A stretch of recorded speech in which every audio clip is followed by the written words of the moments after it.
5 Star Trek. Deep Space Nine Season 2 episodes you can completely skip.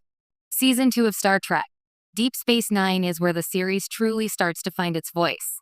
The Dominion is teased, Iran politics deepen, and characters like Kira, Odo, and Sisko begin evolving in meaningful ways. It's a stronger season than many fans remember. But even in a solid year of television, not every episode is essential. If you're doing a rewatch of Star Trek, Deep Space Nine and want to streamline your journey toward the Dominion War arc, here are 5 Season 2 episodes you can safely skip, without missing any crucial story beats. 1. Rivals. At first glance, Rivals feels like classic DS9 world building. A charming con man, Martis Mazur, opens a rival bar across from Quark's. Hijinks ensue. There's gambling, ego clashes, and some fun O'Brien/Bashir bonding over darts. The problem? It's all incredibly low stakes. The episode Sci-Fi Hook, a probability-altering device that makes one person absurdly lucky, never rises above gimmick territory. Nothing here impacts future Ferengi storylines, and Martis never returns. Even Quark's rivalry is reset by the end. The O'Brien and Bashir friendship moments are enjoyable, but their dynamic develops far more meaningfully in later episodes like Armageddon Game and The Wire. If you're pressed for time, Rivals is expendable fluff. 2. Sanctuary. Sanctuary introduces the Skria, refugees fleeing the Dominion Gamma Quadrant. On paper, that sounds important, especially since it references the Dominion before they become the season's looming threat. In execution, though, the episode feels oddly disconnected. The Skria believe Bajor is their prophesied homeworld, leading to political tension. While this mirrors Bajor's own history of displacement under Cardassian occupation, the emotional weight never quite lands. The Skria never return, and their arc doesn't meaningfully affect Iran politics long-term. The Dominion reference is intriguing, but it's just background dressing.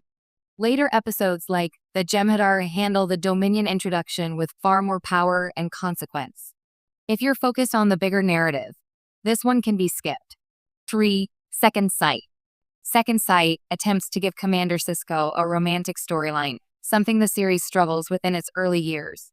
Sisko falls for a mysterious woman named Fenna, who turns out to be a psychic projection created by a lonely alien scientist's wife.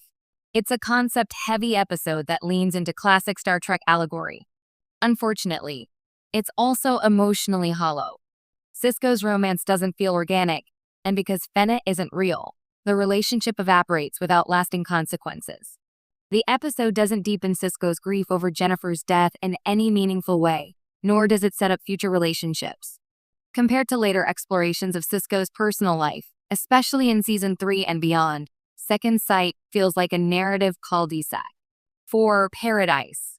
Paradise is divisive. Some fans appreciate its darker tone, but it's one of the more frustrating hours of Season 2. Sisko and O'Brien crash land on a colony that has rejected technology. The leader, Alexis, has intentionally sabotaged their equipment to force a simpler lifestyle on the settlers. It's a heavy-handed critique of authoritarian utopianism. The issue isn't the message, it's the pacing.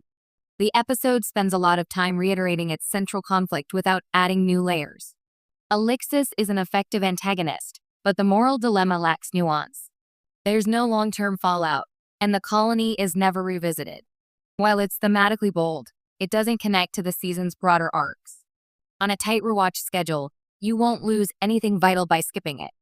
5. Shadowplay. Shadowplay pairs Odo and Dax on a mystery mission to a disappearing village. It has a clever twist. The villagers are holographic projections created by a lonely alien to simulate community. It's a decent standalone story, and Odo's interactions with a young girl hint at his protective instincts. But again, nothing here truly sticks. The hologram concept doesn't impact Odo's ongoing identity struggle. That storyline is handled far more effectively in episodes dealing with the Founders. Dax gets some screen time, but no significant character development. In a vacuum, Shadowplay is fine. In the context of DS9's rising ambition, it's forgettable.